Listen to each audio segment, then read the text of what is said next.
진짜 돈 버는 사람은 방송에 나와서 자기가 갖고 있는 걸 얘기할까요? 그러니까 방송에 나와서 얘기하는 것대로 하시면 필패합니다. 삼성전자가 메가 트렌드가 있냐, 경제적 혜자가 있냐에 대해서 정확히 대답할 수 있는 사람은 전 잘 없다고 봐요.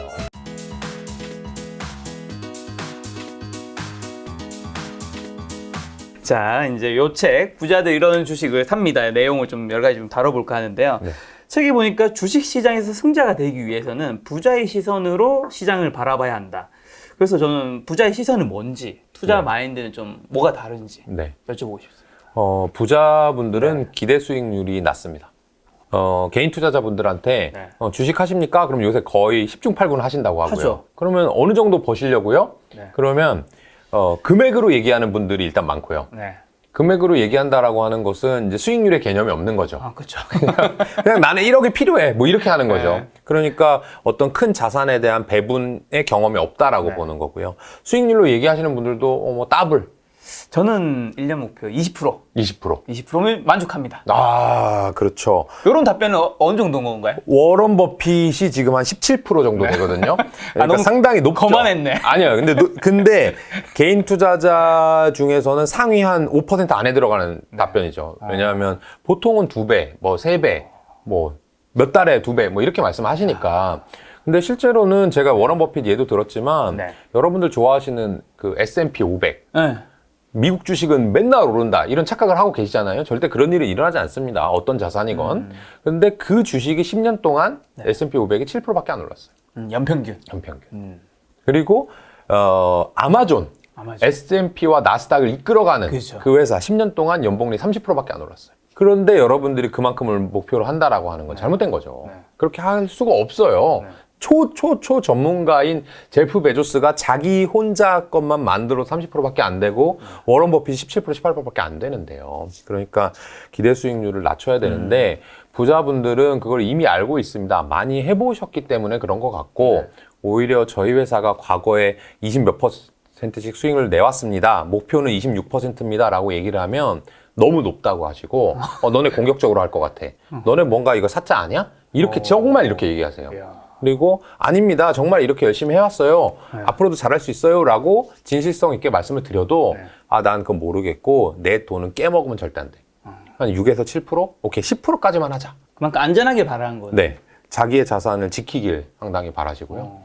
그래서 부자분들이 일단 기대 수익률이 너무너무 낮게 형성이 되어 있다. 근데 그게 이제 반대로 얘기하면 근데 왜 부자가 됐냐. 기분 나쁜 거는 원래 부잣집에 태어났을 가능성이 높아요. 제일 높습니다. 그게. 높죠. 그다음에- 그러니까 잃지 않는 게 더 중요한 네. 거죠. 이것만 계속 있어도 내가 먹고 살아도 죽을 때 똑같이 남아있을 것 힘이 같으니까. 너무 많으니까 뒷단의 곱하기가 작아도 필요 없는 거예요. 근데 만약에 반토막 났다. 그러면 이제 큰일 나는 거죠. 잃은 거에 대한 심리적 타격은 부자라도 똑같이 크기 때문에 그게 싫으신 거고요. 그다음에 어떻게 보면 두 번째는 소득이 많은 사람.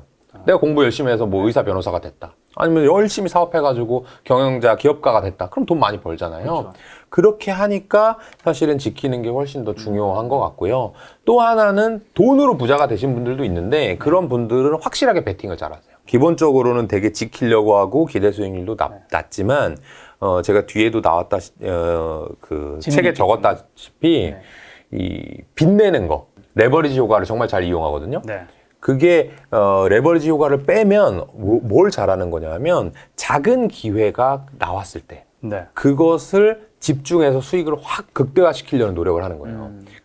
위험은 작은데 수익이 확실할 거. 거기다 돈을 확 넣어서 기간 수익률을 확 뽑아먹고 나머지 평소에는 딱 지키는 거예요. 네. 그러니까 작년 같은 경우에도 부자분들이 저한테 전화 왔을 때는 진짜 코로나 한중간이에요. 완전 폭락했을 때. 나 돈 빼야 돼? 이게 아니고 김 대표 나 100억 더 있는데 이거 지금 넣어도 돼? 근데 그 100억이 평소에는 어떻게 하고 있겠어요? 그냥 기다리는 거예요.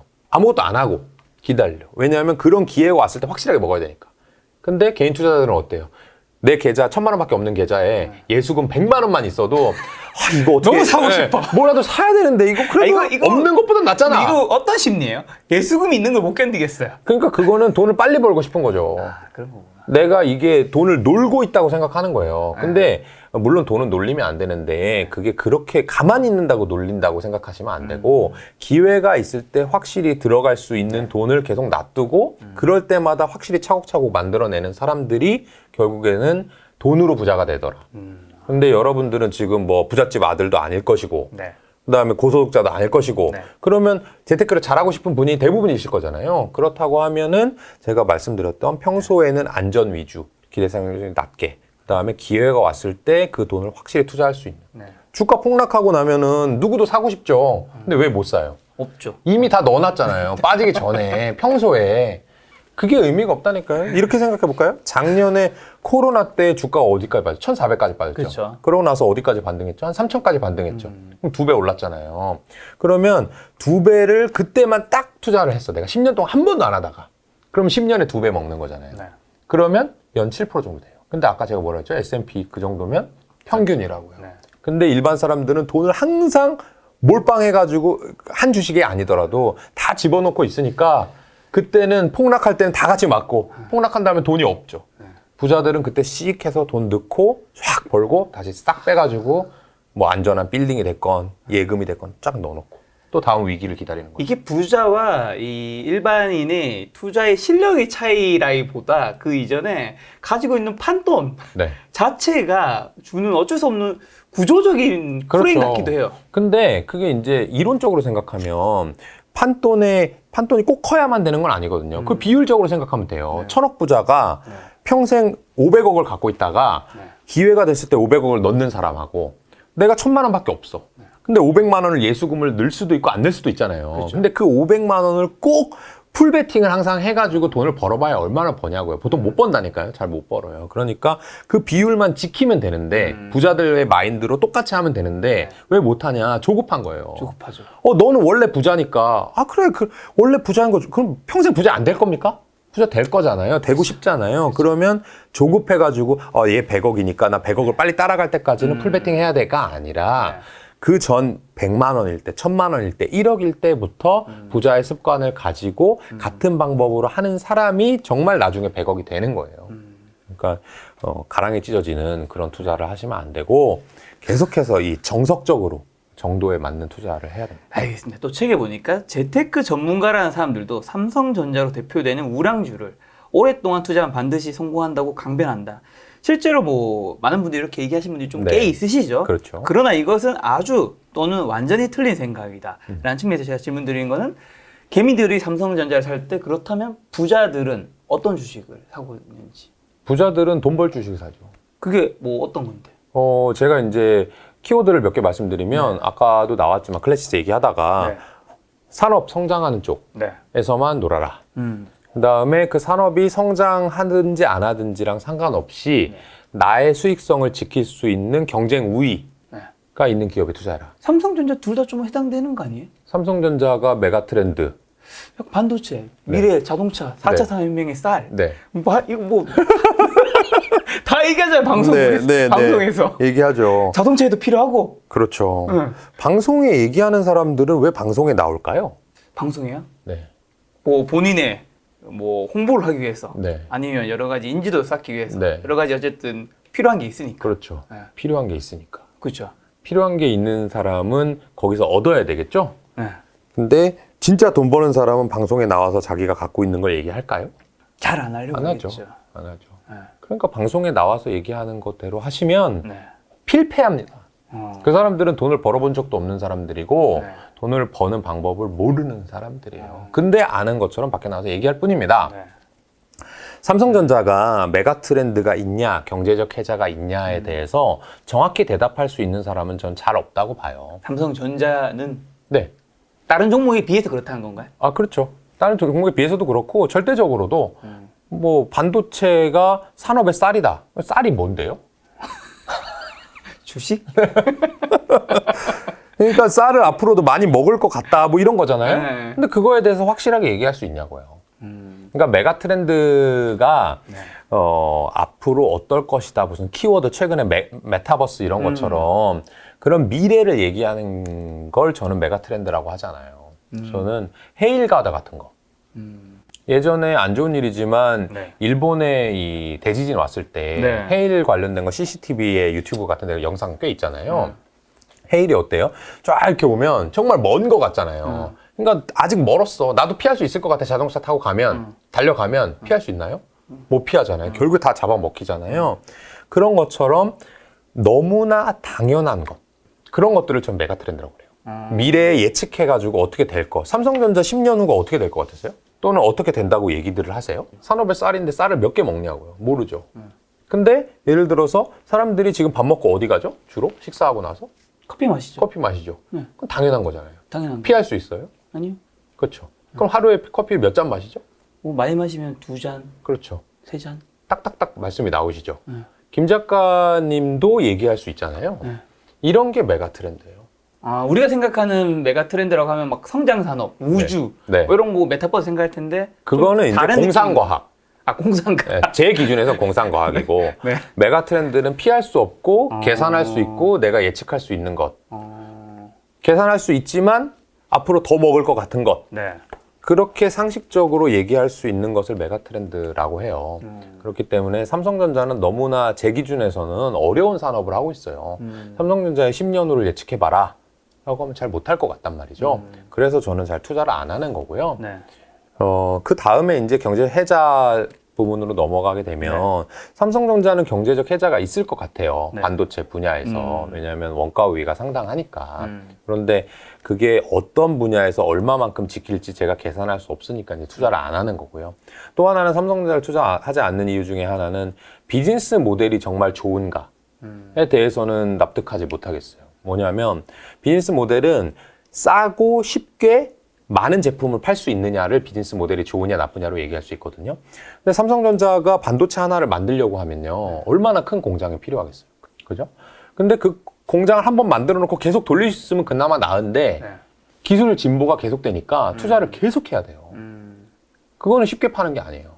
근데 제가 책에다 어떤 종목의 예를 들었냐 하면 슈피겐 코리아라는 종목의 예를 들었어요. 슈피겐 코리아 뭐 하는지 아시죠? 뭐 하는 데인가요? 핸드폰 케이스 주로 이제 파는 회사인데 삼성전자의 휴대폰 사업부 있잖아요. 네. 휴대폰 사업부의 영업이익률이 10% 정도 돼요. 슈피겐 코리아는 이 고무 케이스, 플라스틱 케이스를 만드는데 20% 정도 돼요. 그럼 누가 더 쉽게 파는 거예요? 슈핑 코리아. 슈피겐 코리아가 훨씬 쉽게 파는 거죠. 왜 그럴까요?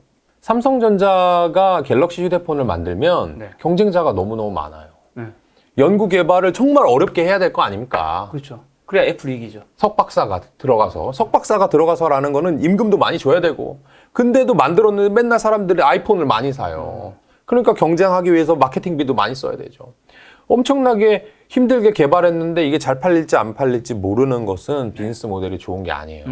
LG전자가 연구원들이 멍청해가지고 핸드폰을 접었을까요? 아니에요. 오랫동안 살아남은 거예요. 망한 핸드폰 회사들 얼마나 많은데요. 노키아도 그렇고. 그렇죠. 그런데 슈피겐 코리아는 사람들이 이거 10,000원짜리 케이스네? 이런 식으로 생각한단 말이에요. 근데 슈피겐 코리아가 플레이하는 그 산업에서는 그 회사의 브랜드가 제일 좋은 거예요.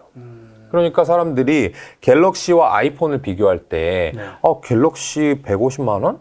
아이폰 200만 원? 그럼 어떻게 해야 되지? 이렇게 막 고민한단 말이에요. 고민하기 시작한다라고 하는 얘기는 판매하는 사람 입장에서는 어렵다는 얘기예요. 근데 슈피겐 코리아는 10,000원짜리 케이스를 냈다고 가정을 하면 딴 데서 뭐 3,000원짜리 케이스가 있을 수도 있어요. 그러면 싸구려 3,000원짜리 케이스 사는 것보다 3배 비싸잖아요. 근데도 3배라고 생각하지 않고 그냥 5,000원 차이? 그럼 이거 사지 뭐. 나는 슈피겐 코리아 샀을 때 품질도 괜찮았고 오래 쓸 수 있었어. 그냥 믿고 사는 정도야. 그러니까 훨씬 더 물론 슈피겐 코리아도 훌륭한 연구개발진이 있겠지만 삼성전자, LG전자, 애플에 비해서는 훨씬 쉽게 제품을 만들 거잖아요. 근데도 사람들의 선택을 쉽게 받는 거죠. 이게 비즈니스 모델의 차이예요. 비즈니스 모델은 산업과 업종에서 완연히 태어날 때부터 갈리게 되거든요. 아우, 재밌습니다. 기존에 출연하셨던 분과 약간 뷰가 좀 다른 분이라서 네네. 재밌네요. 네. 그래서 부자들이 선택하는 주식이 네. 결국에는 내가 삼성전자를 갖고 있다 이런 거에서 어필하려고 하는 게 아니고 그냥 돈을 많이 벌어줄 주식을 찾는 거죠. 어느 하나의 사랑에 빠지지도 않고요. 말씀하신 메가 트렌드와 경제적 해자, 이 두 가지만 제대로 하다도 이제 부자가 될 수 있다고 이제 책에서 언급을 하시던데. 네. 그러면 이제 관련 좀 다른 또 섹터 하나 좀 예시로 들 수 있는 게 뭐 있을까요? 네. 경제적 해자 관련해가지고, 서울옥션 얘기를 한번 해볼까요? 서울옥션. 네. 뭐 하는 회사죠?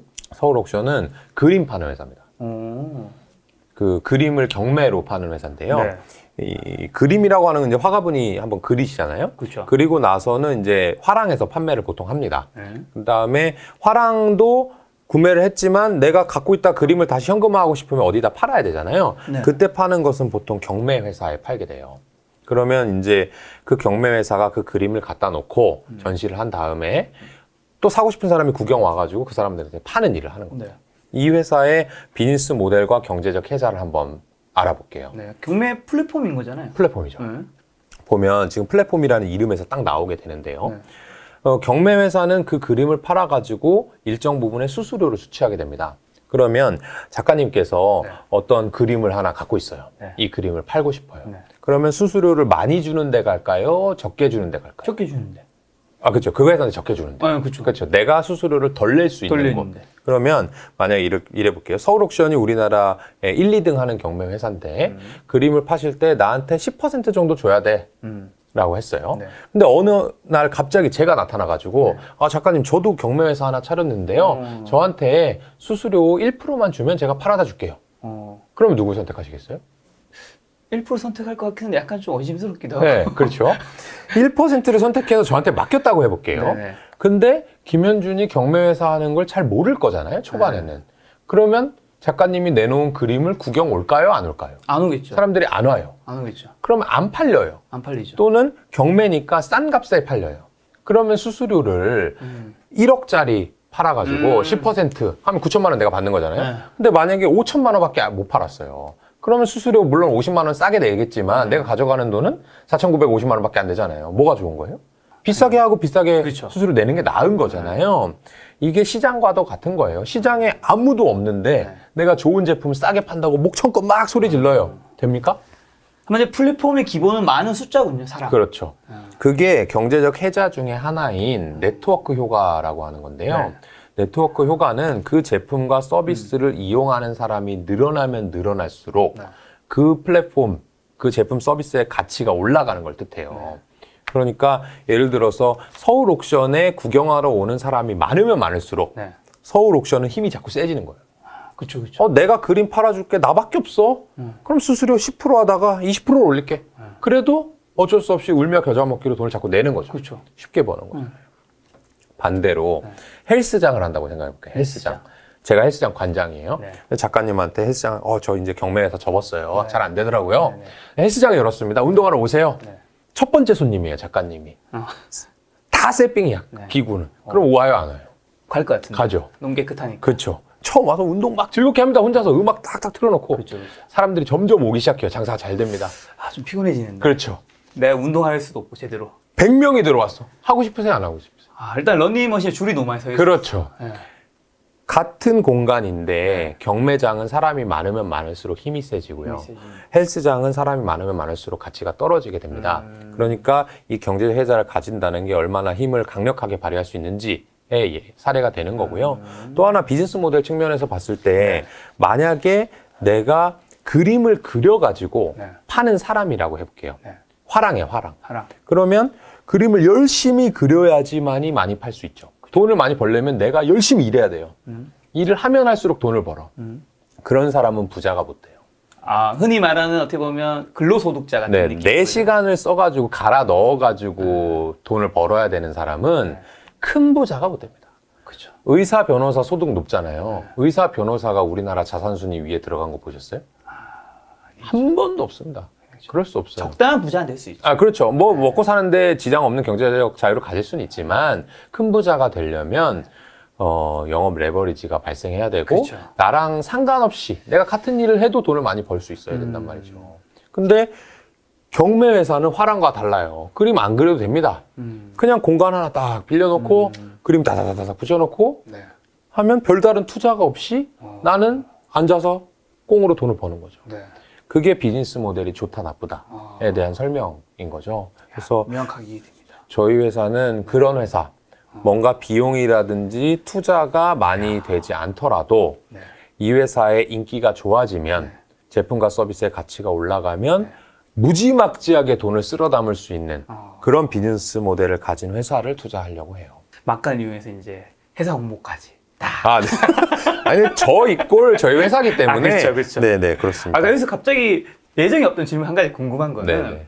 이제 유튜브 채널들도 네. 당연히 이제 구독자 수가 많아지면 많아질수록 그 소득이란 게 어쩔 수 없이 어느 정도 높아질 확률이 높잖아요. 그렇죠. 네. 그러면 유튜버 분들도 어쨌든 뭐 많은 돈을 번다 하더라도 네. 대부분은 근로소득자란 말이죠. 자기가 일을 하는 거니까. 네네네. 유튜브 채널에서 큰 부자가 나오려면 네. 어쨌든 여기도 어떻게 보면 플랫폼이잖아요. 네. 비슷한 그렇죠, 느낌이 그렇죠. 있으니까. 어떻게 해야 돼요? 두 가지 방법이 있는데, 네. 하나는 본인이 일을 안 해야 되죠. 네. 김작가 TV라는 브랜드를 가지고 네. 다른 사람이 자꾸 출연을 해야 되죠.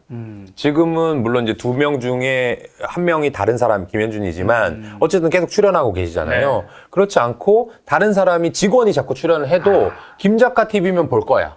라고 하는 식으로 가면 약간 3% 같은 느낌인 거군요. 워낙 많은 진행자 그렇죠. 계시니까. 제가 이제 언급을 하려고 했는데 다른 채널에 언급 안 했는데 안 하신 것 같아서 제가 네. 했습니다. 그런 식으로 가면 거기에 있는 세 분이 일을 하는 것보다 회사가 더 빠른 식으로 커질 거고요. 세 분 외에도 또 다른 분들 나오시거든요. 요즘. 그렇죠. 그게 이제 쉬운 거죠. 물론 이제 구독자가 그분들을 보고 들어왔겠지만 그렇죠. 결국에는 이 김작가 TV라는 브랜드가 구축이 되고 나면 그게 상관이 없어질 수 있거든요. 또 하나는 SBS, 상장사 SBS도 저희가 투자 검토를 한번 한 적이 있는데 그 회사가 유튜브로 지금 대박이 나고 있어요, 이미. 가장 대박난 채널 혹시 아시나요? 대박난 유튜버시니까. SBS가 유튜브 뭘로 대박 났을까? 동물농장인가? 맞아요. 아, 맞아요? 맞아요. 역시 역시 애니멀바. 주주라서. 아, 주주십니까? 최근에 수익이 아, 그렇습니다. SBS라는 기업은 저는 아주 좋아하진 않아요. 왜냐하면 이 레거시 미디어, 기존의 올드한 그 미디어 분야가 워낙 크기 때문에 그렇죠. 이거를 어떤 식으로 재편해 나갈까에 대한 이 의구심이 있긴 있어요. 근데 SBS라는 기업이 아니라 SBS라는 주식 하나로만 봤을 때는 네. 뭔가 이렇게 꿈틀꿈틀 대면서 주가가 좋아질 수 있는 그런 여력이 있어요. 이게 주식이라고 하는 것은 사람들이 생각하지 않은 방향으로 기업이 성장해야지 되는 거거든요. 그런데 그게 과거에 했던 것보다 훨씬 더 쉽게 가고 있어요.